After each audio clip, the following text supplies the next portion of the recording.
Okay, so basic photography. In this lecture, we're just going to look at some very simple things like how the camera works and how to set it up ready to start taking photos. Now you've basically got three different types of cameras really. You've got compact cameras like these ones, and the beauty of them is obviously just that they're so compact. You can take them with you wherever you go and you can always get some kind of photo. Sure, it might not be quite as high quality or have quite the same amount of creative control as a big DSLR camera or something, but at least you can get a picture. And obviously the best camera is the one you have with you at the time. Sometimes when people buy their big DSLR camera, they start to dismiss the compact camera and sort of think, that's only for social photography, or you'd never take a professional photo and sell it from one of these or something. And that's just totally not true. You can take amazing photos with these kind of cameras, especially if they're waterproof, shockproof little jobs like this thing, where you can bring it out in situations where even if you had your big DSLR with you, you're not going to bring it out if it's pouring with rain or if it's really dusty or something. You know, at least these kind of cameras, you can always get a shot. Then you've got DSLR cameras like this one, bristling with all these buttons and dials to bring out that creative control to your fingertips, so you can set up the photo to come out the way you want. You can use interchangeable lenses, and in general you just have a lot more control and you can get much higher quality photos. Then you've got sort of in between cameras, mirrorless, micro four thirds, bridge cameras. They still have all the same theory, you know, all the same aperture and shutter speed and all that kind of stuff, but they're just often smaller. Sometimes you can change lenses, sometimes you can't. They're just more convenient, more portable, and increasingly they're doing better and better jobs at taking incredibly high quality photos. Okay, so how do these things actually work? Well, just simply, the light comes in through the lens, obviously. That's where you're doing your zooming and your focusing and so on. But importantly, the light has to pass through a variable sized hole in the back of the lens, and that's called your aperture. And you can set that hole to be whatever size you want. You just tell the camera, hey, I want the hole to be this big, I want the hole to be this big. And the size that you set that hole at controls what's called your depth of field in the photo. Now, depth of field is just the amount of stuff that's nice and sharp and in focus in your shot, in front of and behind the point that you focused on. So you can see this is a very small or shallow depth of field. You know, we've focused the camera here, but very quickly the background becomes blurry and anything in the front becomes blurry. Whereas if you used a different sized aperture hole, maybe you'd end up with a big depth of field or a deep depth of field. And you can see here that much closer is still in focus and much further away is still sharp. And you can see the effect that has on your photos. For a photo of a person, obviously the one with the nice soft background looks a whole lot more professional because the model stands out against that soft blurry background, looks more 3D. Whereas on the other photo, where there's a larger depth of field, you kind of lose your subject against the background. It kind of feels very flat and two-dimensional. You can't really see where the hair finishes and the sticks in the background begin. It's all very kind of flat. But that's actually what you'd want, a big depth of field for a landscape photo, if you think about it. Because for a landscape shot, you want your close-up rocks and flowers to be nice and sharp, but also the distant mountains and clouds, and because everything is interesting in a landscape scene. Now, obviously, if you leave your camera in auto mode, your camera has no idea what kind of photo are you trying to take. It'll just pick a value somewhere in the middle and it won't give you a very good job at either situation. So you can see how much creative control you're going to have just by playing with your aperture, and it's really not that difficult at all. When you actually take the photo, the mirror kicks up out of the way. There's still a shutter in the way though. The shutter will then open and close for a very precise amount of time to collect all that light for your image. And then the mirror will fall back down and you'll be able to see through the camera again. But the amount of time that that shutter stays open for, that's called your shutter speed. And that affects how things that are moving end up looking in your photo. Obviously, if that shutter has only been open for a very brief amount of time, nothing's had a chance to move anywhere while the photo is being captured, so you end up being able to freeze even quite fast movement. But if the shutter is open for a long time, then anything that moves while that photo is being captured ends up being smeared through your image, and you kind of end up with movement blur, which can look really nice in a lot of situations. Not only waterfalls and classic shots like that, but anything that's moving can just add a bit of life if you let the shutter drag a little bit. Let's say you're photographing someone hitting a big drum. In auto mode, you probably end up with a pretty fast photo and the guy's hand's just going to be frozen there and you can't really tell, is he hitting the drum or is he just standing there or what? But if you allowed your shutter speed to be just long enough that the guy's hand could move from here to here while you were taking the picture, you'd end up with this streaky, blurry hand moving towards the drum that might just add a whole lot of life. So there's a lot of situations where having a longer or a shorter shutter speed can really change the effect in your picture. Okay, starting at the real basics, hopefully at least you know how to turn your camera on. Zooming in and out, obviously you just twist the barrel of the lens and you see the image get more zoomed in and more zoomed out.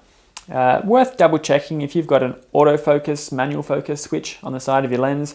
Good idea to make sure that's set to autofocus. If you've got a stabilizer, may as well turn that on. Different brands call it different things. Could be optically stabilized, OS, VR, IS, all these different things. If you've got any switch on your lens for now, you may as well turn it on. Now, I'm sure you're all aware, all shutter buttons work the same way in that they're a two-stage button. You can push them halfway down and they come to a natural stop, and that's when the camera is trying to find something to focus on. Bzz, beep, hopefully it does, but it won't actually take the picture until you press the button all the way down. So it's supposed to be that two-stage step. Don't just plunge it all the way and then wonder why it didn't get the photo. Half until it finds it, beep, and then press the button carefully. Now, when you're given a camera for the first time, I think the first thing we're always told is hold the camera really steady. And most people just think, yeah, I know all that kind of stuff. But actually, you'd be surprised. I took a photo of the word shake when I was designing these lecture slides, and it was late at night. It was a classic long, slow exposure, going to have a lot of camera shake in there. And this was holding the camera as steady as I possibly could, but just doing a few basic techniques wrong, like holding the camera the wrong way, the way I see a lot of people hold cameras. And then this is taking the same photo again, but just doing a few basic things right, like hanging onto the camera correctly. So let's take a look at even how you're supposed to hang onto the thing. With your right hand, it's pretty obvious. There's a giant grip there. You can't go wrong. But with your left hand, you see all kinds of awkward things happening just because there is nowhere really obvious to hang on to it. And people end up just clasping the side of the camera often. And that just means you're pressing all these buttons here without meaning to. But the worst thing is you're not supporting the camera.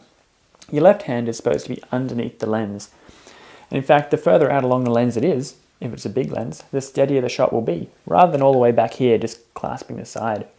So your left hand underneath the lens, supporting it. That also means you're able to recompose the shot, zoom in and out all the time. You don't have to kind of change it and then come back and hang on to it, and then that's all very awkward. You should pull your elbows in, that keeps it steady. So if you just hang onto a camera like that, it's able to wobble around wherever it wants to be. But if you pull your elbows in, you've just got a nice inbuilt rest, and it just keeps it really steady. And if you're taking a vertical shot, you should actually have the grip on the top of the camera, not the bottom. Because if you have the grip on the bottom, then your other hand ends up tangled underneath here as well, and you can't get to any of these settings on the top, and it's just kind of top heavy, it's just propped up there like that. But if you have your grip on the top, your other hand comes underneath, you can still put your elbow in your chest, keep it really steady, and you can get to all of your settings at once. Yeah, it means everyone can see you've got a sweaty underarm, but that's kind of the way it goes. Don't do these ones. Literally this is up the top, pulling it down, keep it really steady. And probably the most important tip is don't press the button too hard because it just shakes the camera at that critical moment when it's trying to take a picture. It should just be a case of gently squeezing it until it takes the shot. Obviously, one of the huge advantages of digital photography is that you can now look at the picture as soon as you've taken it and check that it worked out. And if it didn't, you can quickly change the settings and take the photo again before your subject's gone. Gone are the days where you come back from the chemist 2 weeks later and then you're flicking through your photos and then you're like, I had the lens cap on or something. But sometimes you need to remind yourself to do that check. When you take a picture and it comes up for 2 seconds on the back, that's because you're supposed to look at it. It's worth your time just having a quick glance, seeing if it seems about the right brightness, maybe zooming in digitally on the little magnifying glass, plus minus, zoom in on the picture you've taken, go right in and check that the detail is still nice and sharp. If not, quick, change your settings and take it again while you still can. So having taught this course a couple of times, there's a few things we've learnt that it's a good idea to try and catch early on. This might not be a problem for you, you might already have it set up, but it's still worth checking. So when you pick up your camera, make sure that it's on P mode to start with, on your big mode dial, P for program. We'll just sort of use that as a stepping stone from here. It opens up some more options for us, but then we'll move on to using things like aperture mode and shutter speed mode. But for now, you've got to at least get off auto and go to P mode. You want to make sure you've got the right quality setting on your camera as well. Not much good taking low resolution or heavily compressed pictures. So go into your menu, find your quality, make sure you're on large, fine quality JPEG or a RAW file if you're interested in doing that. Now the autofocus in your camera can actually work in one of two different ways. It can either just do a single focus, so AFS or one shot, and that's when it focuses, beep, finds something, and as long as you keep your finger half pressed, if you move the camera around after that, it doesn't shift the focus, so it only focuses once. Or you can change your camera focusing mode to AI Servo, which other brands call AFC for continuous.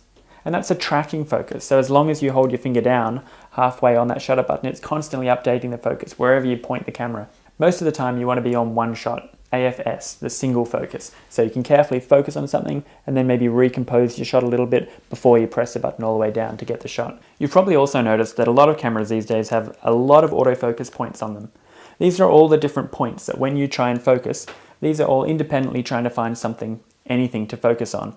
And by default, all of these points are turned on. So they're all active, which means you have absolutely no control over where the camera is going to focus. It'll just find the first thing that's brightest or has the most contrast, and often it's not what you're interested in. Now in auto mode, all of those points are turned on and you can't do anything about that. That's one of the big problems of auto mode. You can't even tell it where to focus.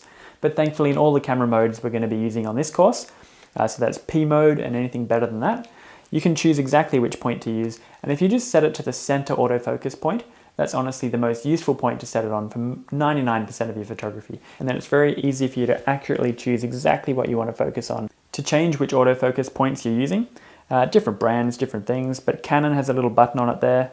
You press that and then you can choose between your different points. Nikon, in through the menu, autofocus area mode, and you can just go to single point. You can move that wherever you want. Also, if you've ever noticed as you're looking through your viewfinder, if everything just always looks a bit blurry, even the numbers and things down the bottom inside there, that's not your eyes or anything. You've just got to change this little diopter adjustment. It's like setting the right pair of glasses for you. If you bump this little diopter adjustment off, everything always looks a bit blurry. But not a bad idea to go outside and wake the camera up, press the button a little bit so there's some numbers and things displaying in there, deliberately squiggle that thing way out of whack and it will all go blurry, and then just move it back and forth until it just becomes the easiest to see. And you might find that suddenly it's just so much more natural to look through. You don't need to force your eyes to focus on stuff anymore. So in summary, if you're about to start shooting, pick up your camera, check you're in program mode or something better, autofocus on, stabilizing on, check you're on the right quality, high quality JPEG. Your focus system, maybe have one shot rather than the tracking, and then change yourself to the center autofocus point. That's a good place to start. Okay, now that you're all set up, ready to go, the next lecture is on composition. But before we go, I just wanted to leave you with this really tacky cliche, great photos are made, not taken, which is kind of true though, because you find a lot of the best photos aren't just auto mode. They've had a lot of thought put into them. Do you want it to be brighter or darker? Composition, do you put your subject off on the side? Do you want the blurry background or not? There's a whole array of different things under your control to make the photo come out the way you want, rather than the way auto mode gives it to you. So that's what we're going to look at from now on.